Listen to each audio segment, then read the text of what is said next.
Funções. Bom, como é que eu declaro uma função em Python? Def, nome da função, entre parênteses os parâmetros que eu vou usar, dois pontos. Definir já a assinatura da função.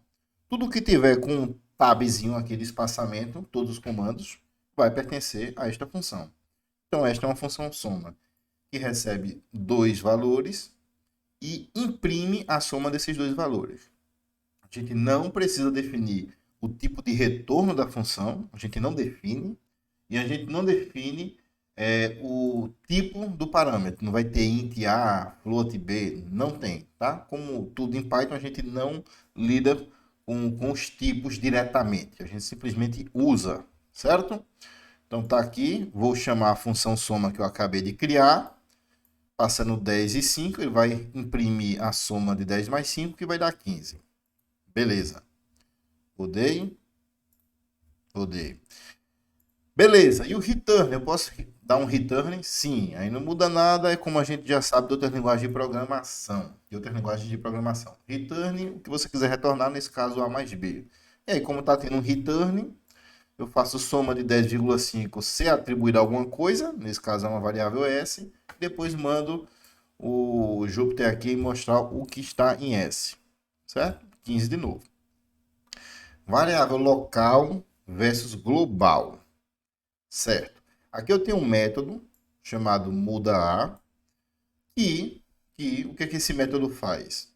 Faz uma variável local a receber 7. Então, esta variável que está aqui ela é local e é destruída depois da execução da função. Beleza? Ela não tem nenhuma relação com essa variável que foi declarada aqui em cima, que é uma variável global, a igual a 5. Beleza? Para você se referir a uma variável global dentro do método, você tem que explicitar isso, tá? Então, aqui só para fazer o teste, o A continua sendo 5, tá? O A continua sendo 5. Chamei o método, mas, ó, desculpa, o A continua sendo 5. E aqui é o caso em que eu quero sim mexer no A, que é uma variável global que já foi usada antes. Aí eu digo dentro do método, informo a ele, ó, global A. Basicamente, você tá declarando uma variável global, não é nada disso agora não. Você está dizendo que o A que você vai mexer neste método é uma variável global, que no caso, ela tem que existir e é esse A que está aqui em cima, beleza? Ó, informar que estamos utilizando a variável global antes de usar ela, beleza? Aí aqui, nesse caso, ele vai estar mudando realmente o valor dessa variável que está aqui em cima dessa variável global. A vai passar a ser 7. Então, mandando executar aqui essa célula, a gente vai ver que ele vai imprimir A igual a 7. Observação, né? O uso da instrução global pode sinalizar que o programa está feito, está construído de forma deselegante, de forma equivocada, tá? Evite isso. Parâmetros opcionais. Vamos lá. Aqui a gente tem um método chamado imprime barra que recebe dois atributos, tá? O primeiro é o caractere que você vai imprimir e o segundo é a quantidade de vezes que você quer que esse caractere seja impresso. Imprima uma barrinha assim na horizontal, tá? Então, rodando o método aqui, por exemplo, com 10 asteriscos, ele vai imprimir, né, 10 asteriscos em sequência. Beleza? Aqui os parâmetros são todos obrigatórios. Tanto que, por exemplo, se eu apagar um deles aqui, né, e rodar, ele vai reclamar. Beleza? Pronto. Como é que o parâmetro passa a ser opcional? Aqui a gente tem o mesmo método, só que em cada parâmetro da função, eu estou estabelecendo um valor default. Então, caractere é um parâmetro sim, mas seu valor default é o tracinho aí. IN é outro parâmetro, sim, mas seu valor default é 40. E nesta opção, escrevendo dessa forma, o usuário pode ou não definir tais parâmetros. Se ele definir, vai ser o que ele quiser. Se ele não definir, fica o default, beleza? Então, rodando aqui o método imprime barra, nesse caso, eu posso rodar sem nenhum parâmetro. Posso rodar só com um parâmetro, que no caso está sendo o tipo de caractere que eu quero imprimir. Ou posso rodar com os dois parâmetros. Vão funcionar todas as opções. Lindo? Lindo. Também pode ter parâmetros obrigatórios e não obrigatórios na mesma assinatura, tá? Então aqui, caractere é obrigatório, porque não estabeleci um parâmetro default.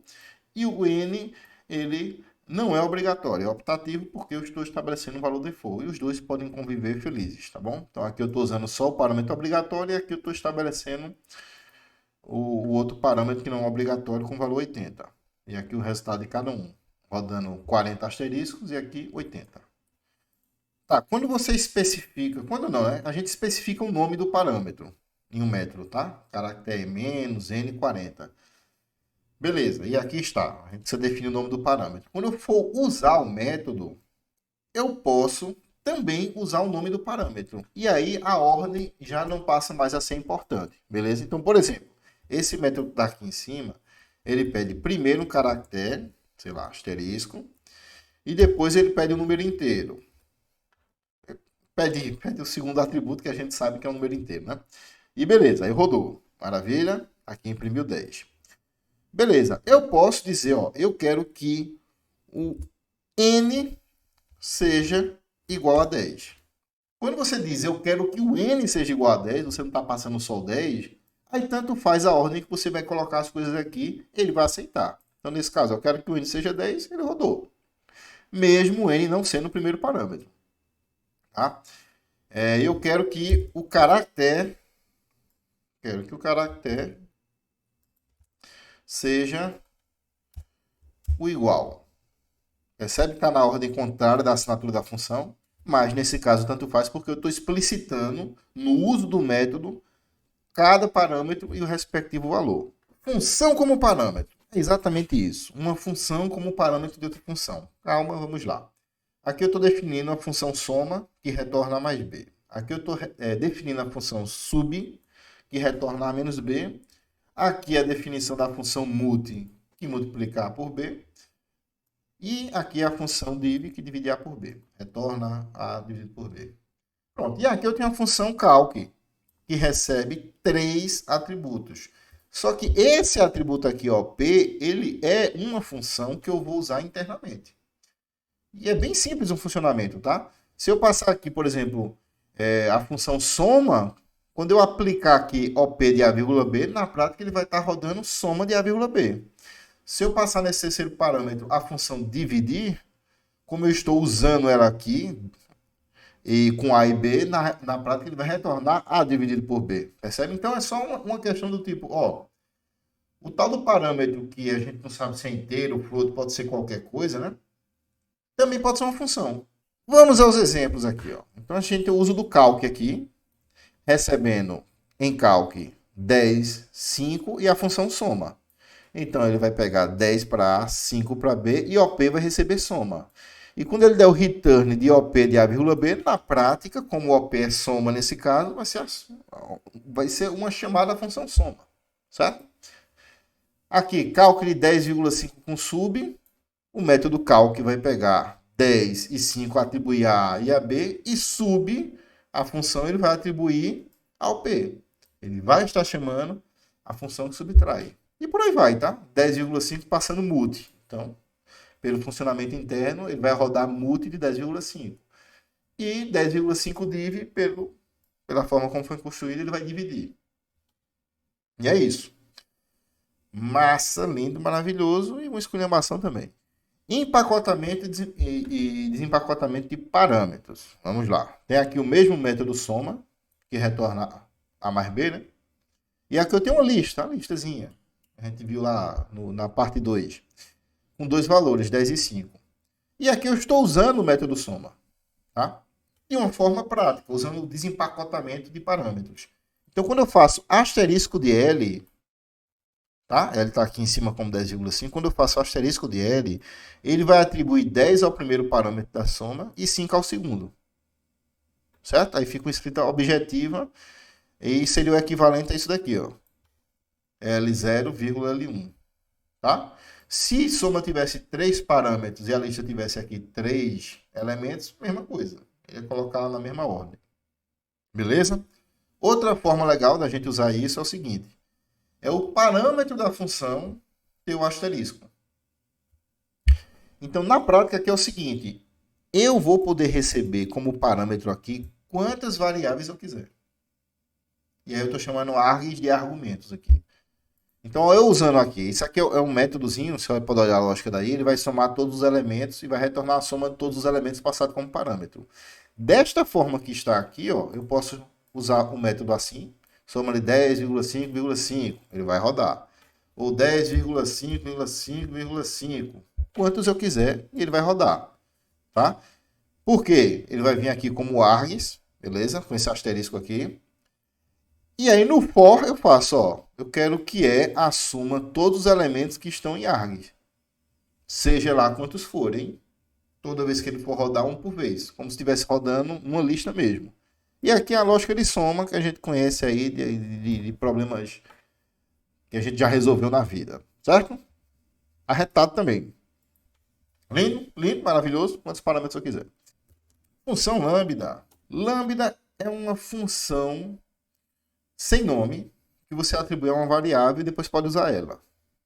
Vamos ver lá. Tem aqui, ó, lambda, função. Lambda vai receber como parâmetro o que está antes desses dois pontos aqui. Serão parâmetros dessa função lambda. E o que tem depois é o que ela vai retornar. Então, este lambda aqui recebe um x e retorna 2 vezes x. Essa função. E esta função, que não tem um nome específico, não é soma, subtração nem nada, é lambda, ela está sendo atribuída a esta variável n.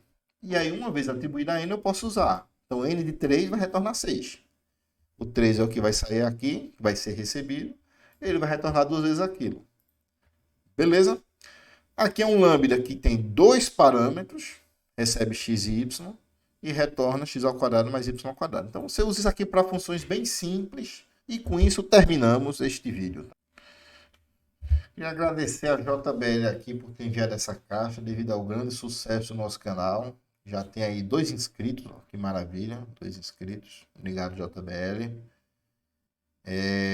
Eu posso curtir? Eu mesmo posso. Pronto, temos 2 curtidas também. Um grande sucesso. Eu preciso fazer ainda minha esposa se inscrever, minha mãe também.